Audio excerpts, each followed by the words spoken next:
G'day. It's Friday. Weekend coming up. Yeah. For most of you, it'll be just starting Friday. It'll be Friday morning. For us, it's 4 o'clock in the afternoon, and we're just having a discussion because on my phone, the time says 5 minutes past 4, and yet on my computer, it says 3 minutes past four. And they should all be using that's an electronic timeline. This is thing, but Jane's computer is showing the same as the phone. We're just a table away, so I don't know. Anyway, hope you're all having a good Friday, getting excited about the weekend. Those pictures I just started up with, I'll pull them up after at the end of the tracker. But I mentioned that crazy carbon fibre 580, which is a pretty cool boat. The owner's having a lot of fun with it. That was some pictures of it, but I'll bring it up later because a couple of people might want to have a look. And yesterday, I completely forgot the Entrant updates on here. Oh, look at that. That's Argo and Little Wren. Without telling you, they all have these little stickers. And whenever they see a phone, they grab your phone and stick the stickers on. But my case is buggered, so I'm going to have to swap the case and lose the stickers. Never mind. Little Wren and Argo might be going sideways. I forgot the Entrant updates, but I will do it 2 days worth of updates when we get to that stage in life. Once we've done the Antarctica. Sail and Good Morg from Switzerland. That's an amazing name. I'm going to check you out, Antarctica. Thanks for joining us. I nearly bought a boat called Antarctica, which was Jean-Louis Attaine's boat. It's now called Tara. Bit of a long story, but I was that close to buying it, and I got gazumped. Got gazumped through circumstance. It was bought by the late Peter Blake, and he turned it into Seamaster, and he was eventually killed by pirates on it over in the Amazon. And now it's a long story. I had a close association with that. Anyway, all part of the fun. So I digress, and it's not even the weekend when I'm legally allowed to digress. So now we're going to go straight to the tracker. We've got a few people there keen to have a look. There's a few boats turned up, which is all very exciting. So here we go. You're on the tracker, and now I'm on the tracker as well. Yeah, so Renault and Holiday Dan are there, and Kerry's breathing down their neck, heading the same way, and Peter's just a bit behind that. Looking like quite reasonable weather here, seeing we've got the big picture after leaving Mauritius. Not too bad, but then you've got headwinds here and headwinds there, but not too strong. So we'll just talk about this lot, bounce it up a bit. Interesting to see Captain Coconut left Paradise. He's out at sea again now, heading towards probably direct to Mauritius, I'd say. I don't know whether he'll stop at Rodriguez, but he may, you never know. And right at the back down here, we've got Josh doing 5 knots and 117-mile day. Picked up a bit of pressure there. He had some big wins when you read his report. I'll be reading that shortly. Urton, 5.3, 127-mile day. Jeepers. What's happened, Urton? You got flat batteries. And Jasmine and Eric are having a bit of a close association there. Pick it up a bit here, side by side still. So I didn't miss anyone then, did I? Oh, we spoke about Urton. No. Yeah, here we go, jumping around a bit. So there's Urton. So Jasmine is next on the list. 5.2, 120-mile day. So Urton picked up 7 miles towards Jasmine. And Eric did 127. So they're holding station, 5.4. And that means they're still probably about 5 or 6 miles away. It's always fun to know there's another boat. They should be looking at each other. Oh, no, 13 miles now. Okay, so 13 miles, probably not quite able to see their rigs. So they'll look as if they're alone, but they'll certainly be on the radio. So, as I say, 127, both of them. Christian still behind Jacob, but might be gaining 5.8 knots, 134-mile day. That's pretty good. He's planted himself right on top of the rum line. I wonder if he knows that. And 129 for Jacob, 5.1. So 129 versus 34. He's got 5 miles out of Jacob in the last 24 hours. Adam, 124, so everyone's gaining on Adam, but he's turning a little bit south now, 5.3 knots. So that's cool. And then up here with Peeler, the last two lead group that's still out there, Peeler's 5 knots and 127-mile day. That's okay. Kerry 124-mile day. He's going to go down the bottom side of the island. You better get up a bit, Kerry. No excuses. So I'm not sure what is the right timeline. Yes, 8 o'clock. He's a bit further south. He's going to have to. Not sure what's going on there. Maybe he slept in. That's very unusual because there's the last one there. It's. I believe it must be daylight there at the moment, and he's going to have to come up there. So he is from the finish line. That's about it there. To Kerry, about 26 miles from the finish, and he might be tacking downwind, boom, he'll fall over the other way and then come back up here. So at his current speed, he's about 5 knots, so that's 5 hours. 5 hours he should be there. That's pretty cool. And where's Peeler? Right back here, but I can't see her. I just want to swing that around. Peeler is, Peeler is, why not that going? Something going wrong here. There we go. Got it. My computer's getting old. Things are getting worn out. 132 miles, and she could be good enough at 5 knots. So that's 26 hours.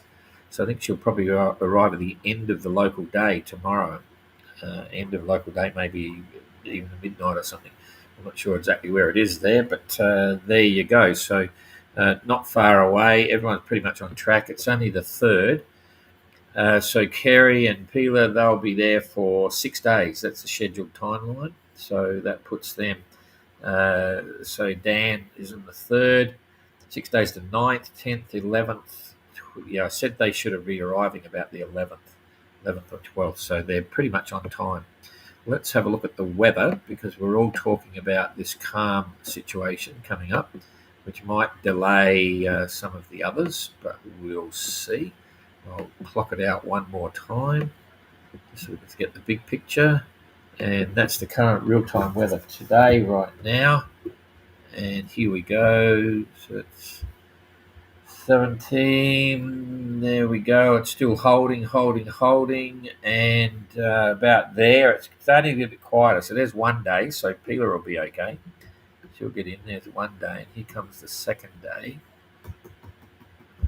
Second day is getting very quiet there. So Adam, Christian, and Jacob will be in amongst that lot. So that's the second day. Now, if you look down here, that's about when they're going to arrive. So this is, jeez.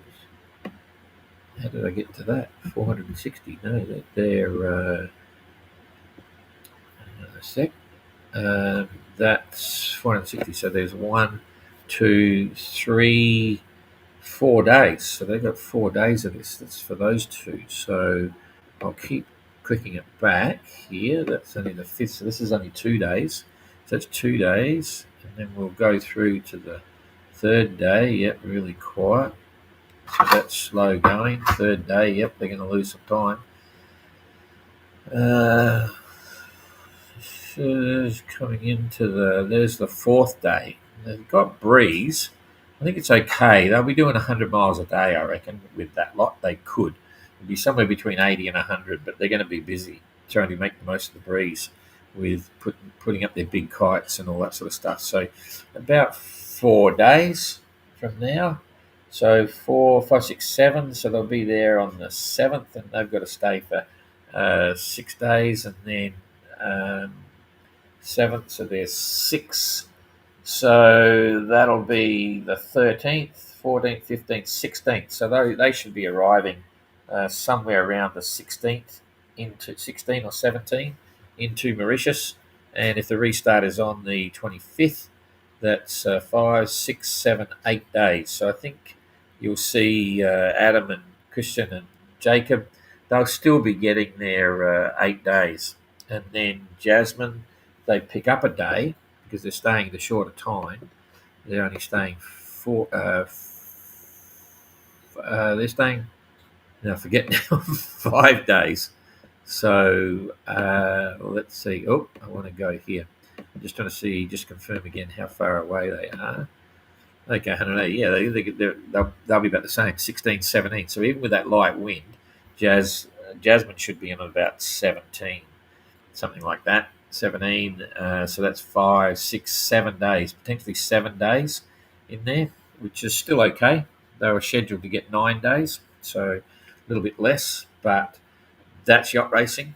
I always bring up the example when the Vendée Globe was finishing, the finishes in France, they still had boats sailing around the bottom of Cape Horn. So um, it was a big split in the fleet, and Entrant will be a bit further down behind that, Josh, as well. So because the gaps tend to grow again here. But anyway, we'll look at that. We could delay it to the 26th if we wanted to, or we could be a little bit earlier if the weather is required, and then it's up to the entrants to decide when and if they want to take off at the same time. Okay, so that's that one. We'll just come back here. Let's look at the currents just to see if there's anything dramatic. Nothing dramatic, but it's all good, positive stuff. Nothing, no head currents, everything going that way. So that's okay. Clouds we saw, but there it is. I saw on Dan's video, it's all grey, overcast, but not too bad. And the sea state is suggesting it's dropping down. The sea state, I'm not hearing him talk about it being big stuff, but that's okay. I think we're done here. We're done. Nothing to get. Come on. Oh, that's way. Sorry, looking for the wind. Nothing to get too excited about down here. We looked at that before, so I think that's enough info there. Coming back here to me, I think did I already talk about? I'm losing the plot. Did I already? I already showed you the carbon fibre boat. Did I? I can't remember. Okay, we'll go back just in case I didn't. That's my bounty boat. That's where the whole 580 came from, and so we did 4,000 miles across the Pacific there and talked about it, blah blah blah. And I said a boat with a keel and a deck on it and a hatch, you could seal it up, you could have a ball out here, and that's what's happened. Anyway, this some people don't worry about building their boats to class rules. They do whatever they want, and this is one of them. It's a very interesting guy. Carbon fibre mast. That you got to look at your on the side there. So in other words, the deck head is on your left-hand side. I should have rolled it around, but that's the lifting keel. So he's got a big lifting fin keel, and the boat would load up like crazy because it's got a deep keel as well, probably with the same lead bulb on it, but you get a lot more riding moment. And he's got a cut-down transom, not the normal transom. He's got carbon fibre rig, really high-tech sails. Everything as light as you can possibly get it, even with the bowsprit. Apparently it goes like the clappers. He's really having a lot of fun with that boat. But it's not registered as a Class 580 because it's not a one-design boat, but he's still having fun. We've spoken to people that want to do it in aluminium, and so well, you can just do your own engineering because it's just sheet plywood or sheet aluminium. And we get a lot of people talking about bits. That was the beautiful bounty boat that we did the 4,000 miles across. So enough of that. Okay, into the entrant reports now. And there's some good ones here. First one, everyone was giving Urton a bit of curry about how comfortable he is and what he's doing. I think I read you Urton's yesterday. Yeah, that was Wednesday. Kerry said, anyone else getting envious of Urton's lifestyle on board Trekker? Anyway, we got one from Jasmine yesterday. So number 2, 88. Been a bit blowy past few days. So this is a report from yesterday. Okay, been a bit blowy past few days. Down to the jib only. Very wet on deck with huge waves constantly over the side. So being in the cabin, often thrown quickly to the other side when rounded up. Nice to not have any squalls with the strong winds. In other words, they're in a sustained wave pattern on the beam. We've heard it all before. And there's a lot of water over the boat. So wind has eased this morning. So A7 is back out, steady away again, and maybe tomorrow I break out the A5, which is actually a bigger one. That's the second biggest one. For the first time this passage, let's see. Looking forward to getting it to land again, just waiting for the others to get there and let us know where the good pub is. So she's keen to get there.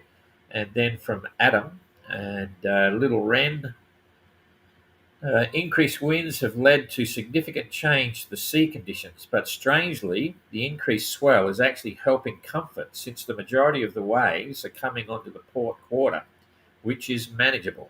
It's the occasional wave hitting the beam that makes things challenging. It's going to get a bit of a knock. as well as lots of knocks, but a few knockdowns with the mast by the water. Otherwise, all is well on board Little Wren. ETA Rodriguez may prove difficult with the forecast light winds on Monday. So there we go. On Monday, I think the light winds are coming on Sunday. So it's changing all the time. Big report from Josh. The last 48 hours have seen sustained 30-knot winds with stronger gusts and squalls. With anything more than a handkerchief-sized bit of jib rolled out, I was overpowered. So sailing with a small jib, just like Entrant. That combined with the breaking waves battering the hull and flooding the cockpit made for slow going. On Tuesday afternoon, with the main on the third reef, a wave induced a false jibe, caused a tear in the mainsail just under the orange 580 egg. So he must have had the sail reefed down a bit and get a bit lower. But anyway, unable to make a lasting repair, I've had to sail with the jib alone until today when the wind dropped off enough to put up the A7. Hopefully I'll be able to get it repaired or repair it myself in Mauritius. Otherwise, life is good on board with just over 1,000 miles to go to Rodriguez. I've been keeping the cabin pretty dry and cooking, eating and sleeping well. So that was a couple of days for Josh. Renault, he sent this today. That was on his post as well. So hi this morning. Two good news. One, it's not raining. Two, Rodriguez is at 60 miles approximately. At contrary, Capuchinet is still rolling side by side on a short, disorganised sea. What else? All good on board ETA later today, hopefully before nightfall. And he arrived in the night, of course, which was adding a bit of work, but he did a good job. He's in port alongside the wharf and managed to film Dan actually arriving, which is kind of nice of him. So thanks, Renault, for doing that. Good to see Dan in as well. They'll both be looking for a beer, no doubt. Two pirates together. Peter Punk, I don't usually have dreams. This is interesting. So I don't usually have dreams, but this one stuck with me. 2 nights ago, I had a dream. I was sailing in a race, and my shipmates kept appearing on board the Peter Punk, one by one, to help me or do anything they could on board. It made me feel deeply fortunate and grateful. So that's interesting. Sometimes you dream a lot when you're sailing by yourself on the boat for various reasons, but I can remember, sometimes everything, not only is it vivid, but confusing because you dream a lot because you're in that state where it's not deep sleep, but there. So it's kind of interesting. Anyway, Immortal Game. Looking forward to the approach into Rodriguez Island. The boat is starting to roll. Hand steering has been paramount to keep the boat steady. Some bad news from home yesterday, which we all know about, a sad story, about his quite cool dog, but anyway, passed. And saw an incredibly difficult day at sea, wanting to be desperately home with the family. It was explained to me that the family are proud of my achievements thus far. Today is a better day. Ada lost her dog yesterday as well, which is really sad. Ada, Ada, she lost her dog. Funny how you get relationships with animals. Kerry, Origami has been ploughing through lilac seas under light grey skies today. Earlier in the week, you got to listen to this. Earlier in the week, he hit 14.4 knots surfing down a wave, which I thought could not be bettered. Then last night, I was startled by a thunderous roar and acceleration, and the plotter showed a sustained 17.2 knots. I did think momentarily that perhaps my GPS antenna had flown off. Later that night, I experienced a sailor's equivalent of the leans, which affect helicopter pilots during IMC. That's instrument meteorological conditions. When you can't see anything, you get a lockout, and you get visually deceptive things happening. With no external visual reference, I felt like Origami was plunging by the stern. It's like going down by the stern.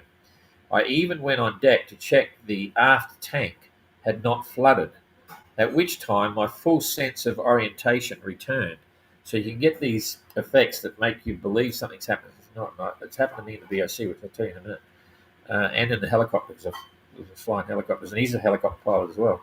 But he's a big one. I'm in a tiny one. But anyway, origami was plunging by the stern. I went on the aft deck and checked, and half tank flooded, and it wasn't. It was not the rum, I promise. Okay, so he's been disorientated. It returned. It was not the rum, I promised. My prize bottle of Sailor's Jerry smashed 2 days out from Cocos. That's the rum bottle of Sailor's Jerry rum smashed 2 days out from Cocos. The cabin smelled nice, a very minor consolation. I had to make temporary repairs to my mainsail and jib today. Guess I'll be sewing quite a lot in port. I should be in Rodriguez tomorrow, which is correct. Although the ECMWF, that's the computer program that Windy will use for a program, one of 3 or 4, is showing a local zone of light winds and adverse currents for the morning, a final hurdle. So that's quite a lot of things happening there. 17.2 knots, to the best of my knowledge. That's a new record for the 580. And it was a sustained speed, like surfing. We had a similar situation of surfing a sustained speed on the bounty boat one day. It wasn't that even that windy. It was just a big, long, rolling swell, a rounded rolling swell. It wasn't even a wave. And whatever reason, we just got on it and we just went and went and went and went for about 30 seconds, doing like 14, 15 knots or so. So maybe he had a bit of that. And the disorientation when you're flying, that can happen. You get a visual misinterpretation, and sensors can trick you. And I thought my BOC boat was sinking at one stage because I'd hit a whale the day before, and I had this sense the boat was sinking. Anyway, it's a long story, too long to go now. Anyway, so plenty going on with Kerry, and I reckon part of that, I know, when you hear Renault talking about how tired he's getting, what I'm sensing here when I read Kerry's report is that he is really tired as well. And you can see what's going on. There's all this confusion happening, lack of sleep, getting really tired, blah, blah, blah, blah, blah, blah. And I think that's adding to all that. So what I'll try and do in the next couple of days, they're in port, I'll try and swing a live interview here when we do a tracker update. I say, Kerry, give us a call or something and talk about it, because that's very interesting. Not bad for a 40 to 50 word report. Anyway, that's all good. So we're pretty much done there. I'll just say good day to here, and then we can get out of here because it's time's ticking by. There was something else I was going to tell you. I can't remember what it was. Anyway, Antarctica, I'm going to check you out. It's interesting because I did 22 seasons in Antarctica. Ooh. Anyway, Adrian, g'day. Antarctica, my hull number is... Oh, there you go. I'm finding it hard to keep up with the number of people building boats these days because I'm not checking each one. I I pick things and I'll follow people on their builders blog, but I didn't know you were 220. But I didn't know you were Antarctica as well. I can't. So okay, so I'll follow that. That's kind of fun, Craig, because you probably saw that we're up to 312. I think 312. We put the post up the other day. I think he might be the latest builder. We've sold some plans since, but he's already got his kit delivered. So evening all. G'day Craig, g'day John. Don't forget to like, share and subscribe, spread the word. Jane and I were just having debates because it's really hard to get traction with the media at the moment. Everyone's making it look too good. This is such a good story, the 580 and the MGR. But anyway, I'm happy to be spreading good news all the time and not tough news. Roberto, good morning. Have you noticed Pila's track line? Looks pretty straight as you usually suggest. Yes, she's doing great. Like you gotta be careful how I say this, because they're all sailors, and yes, they're all doing a great job and all this sort of stuff. But she's had an interesting sailing career. She's had an interesting career on the sea. She's a ship's master. She, captain of big ships and stuff. And there she is at this stage in her life, just going for it. And her philosophy is just, I'm cool. I'm just enjoying every day. And she's taken this little boat around the world, roaring, chasing the 3 guys. And I've got to get there. But she's hanging in the line. She's hanging in there. And if any of the 3 up the front make a mistake, she's right there ready to pounce. So doing an amazing job for sure. Antarctica, I'm also part of the German Class Association. Okay. Maybe it's okay. They are pretty dedicated. Now has 14 members. That's cool.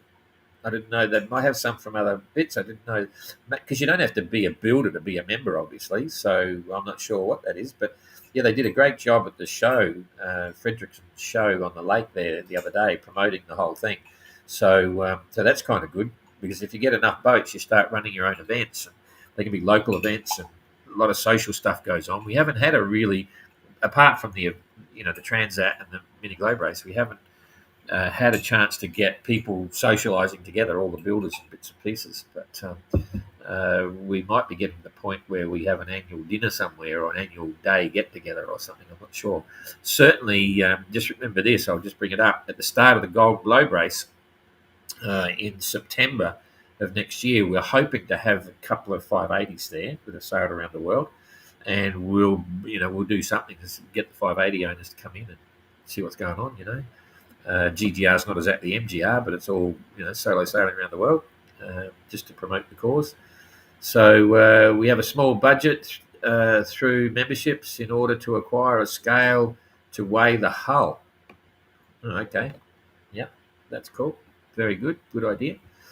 Fantastic. Yeah, good on you, Antarctica. On the weekends of 24th and 26th of October, me and 3 other Swiss builders are going to make the keel bombs together. That's cool. Just remember to wear your mask.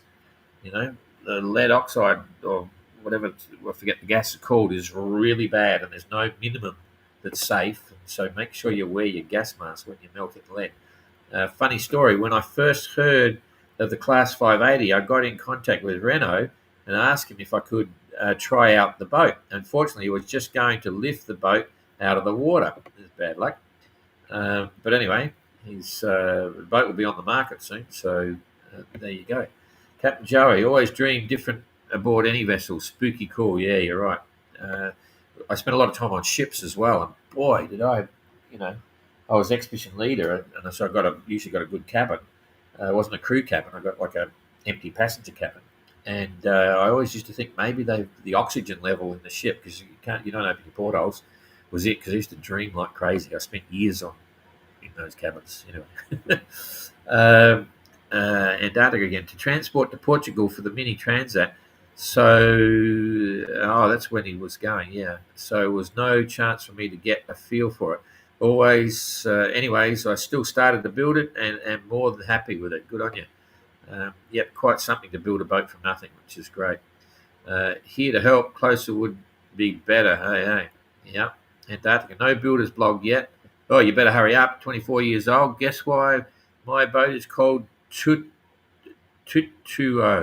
So you're 24. That's pretty impressive. We don't get into the ages of our builders. We don't know whether they're young at 70 or whether they're old at 24.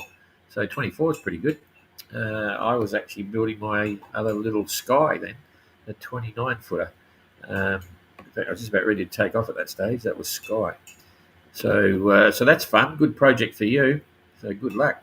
Nigel, great to hear the updates from the boats. Good. Yeah, it's working well, actually. It's good to get it because anyway, in the past, but now it's working well, and we're looking at what we do with the videos. Because I haven't done one live interview. I've spoken to a few of them privately, when they just call me to discuss something. Urgent more than a few times. But we haven't done any live on here. No one's decided to ring in. And I might say, hey, come on, guys, we want to do that, especially during the next stuff, because there's bound to be some tough stuff. Jasmine had a good bit of video up the other day. She started filming, you probably saw it a couple of days ago. And it was quite boisterous, blah, blah, blah, blah. More than just usually talking down below or whatever. So I've got to encourage it because we want to do a good film at the end. So we've got a few holes to fill. Antarctica, the 14 German Class Association members are all builders. Oh, so it must be. Oh, so you're Switzerland. Anyway, because I don't think we've got 14 boats in Germany. Maybe we have. So there must be letting another close by come in, which is a good idea. So that's impressive. We're getting some serious numbers of builders, which is really good to see. So past critical mass, it's going to turn into a classic, and she's a great little boat. And well done to Giannis. We don't talk about Giannis very much, the designer, but everyone knows who he is and that he was instrumental to this. I had 3 designers to choose from, and I went there because of his background in designing simple little boats that are easy to build, and that it was sort of proven. And boy, it's really worked. So between us, we've got a great little boat for an impressive class. Um, okay, Captain Joe, you reckon the dreaming is the motion of the ocean? Could be, could be. Antarctica, I don't plan to race. I like to cruise in European seas and maybe do a transatlantic, trans-Pacific to Vanuatu and Australia to visit friends. We'll try and do it when the race is on. Just sail alongside, whatever. So that'll be cool. I think we'll see. It's interesting because I've had some conversations with some owners, and I won't go into who and what, but some people are building boats with some adventures in mind, quite separate from the MGR and the Transit, and they're pretty interesting adventures. And the boat's quite capable. The issue is how much gear can you carry and things like that. But yeah, they're a competent boat. Anyway, so that's all cool. I hope you enjoy all of that, Antarctica. Be nice chatting with you. Yep, good on you. Have a good day, and all the sailors out there too. All right, cool. Thanks for that. We'll carry on regardless. And I lost my test pattern to sign out with. So this is the new sign out. You can freeze frame it there and read all about it if you haven't seen it. But we'll see you tomorrow.